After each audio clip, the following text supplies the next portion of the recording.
আসসালামু আলাইকুম। আসলাম একটা হাজে। তো এরপরে যখন দেখলাম যে মসজিদের খুবই দুরবস্থা, মানে ছোট ছোট বাচ্চারা মক্তবের পড়া পড়তে প্লাস এলাকা মুসলিমরা নামাজ পড়ে, মসজিদের খুব দুরবস্থা। তো ওই যে দেখতে পরে আমার মনের মধ্যে আইলো যে কয়দিন আগে তো আমি দুইজনের লিগে দুইটা ডিম নিলাম তুলছিলাম। এখন আমার যে ওই যে অর্গানিক যে মুরগ আছে, একটা মুরগ আমি নিলাম তুললাম। হ্যাঁ হ্যাঁ, মানে কেউ যারা কিনতে চায়, এখন এই যে মুরগটা আমি নিলামে তুললাম, হ্যাঁ নিলামকে যে টাকাটা আইব আমি কে এই মসজিদের হাজে ব্যয় করবো। মসজিদের হাজটা কিন্তু অসম্পূর্ণ, হয়তো না হাট চলতেছে।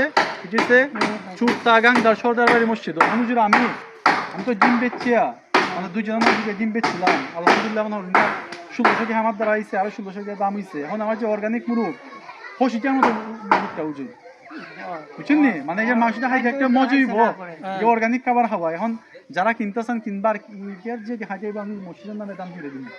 হ্যাঁ, আর প্লাস পাশাপাশি যারা এই মসজিদের হাতে সহযোগিতা করতে চান, কিন্তু অনেক টাকা দরকার।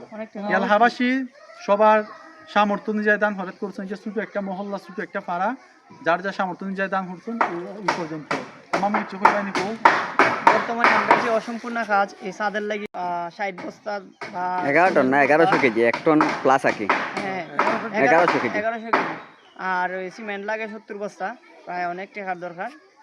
আমরা অসম্পূর্ণ কাজটা যাতে সম্পূর্ণ দ্রুত সম্পূর্ণ হয়, এবং আমরা নামাজ পড়তে অনেক অসুবিধা হয়, এবং তারাবির মধ্যে আসলে অনেকটাই অসুবিধা। টিনের মসজিদের সামনে বৃষ্টি আইতাছে, বৃষ্টির দিনে তো পানি ঢুকবো এটা, নামাজ পড়া যায় না, পানি ঢুকে। সাদ হইলে মোটামুটি নামাজ পড়া যাইব এটাতেই। মোটামুটি নামাজ পড়া যাইব।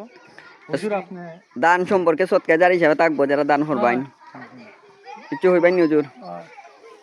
মসজিদ আল্লাহর ঘর, আমরা একদিন থাকতাম না, কিন্তু মসজিদ থাকবো। মসজিদ, মাদ্রাসা এবং দিনী প্রতিষ্ঠান, স্কুল, রাস্তাঘাট, এগুলো সৎকায় জারিয়া। আপনারা যারা এই সৎকায় জারিয়া কাজে অংশগ্রহণ করবেন, আপনার খবরে থেকেও এর একটা অংশ পাইতে থাকবেন। যত মানুষ এই মসজিদে নামাজ পড়বে, যত মানুষ কোরআন তেলাওয়াত করবে, তাসবিহ তাহলিল পড়বে, এর একটা অংশ আপনার খবরের মধ্যে ইনশাআল্লাহ যাবে, এবং আপনার দুনিয়া আখিরাতে আপনার সফলতা আল্লাহ তাআলা দান করবেন। আমাদের আল্লাহ তাআলা সকলরে মসজিদে স্বেচ্ছায় দান করার তৌফিক দান করুন, আমিন। আমরা ভিডিওর ক্যাপশনে দেওয়া দিব নাম্বার, বিকাশ নাম্বার, আপনারা যোগাযোগ করবেন যারা দিতে ইচ্ছুক। ওকে, এখানে কাট দিলে আমরা ভিডিও। আল্লাহ হাফেজ।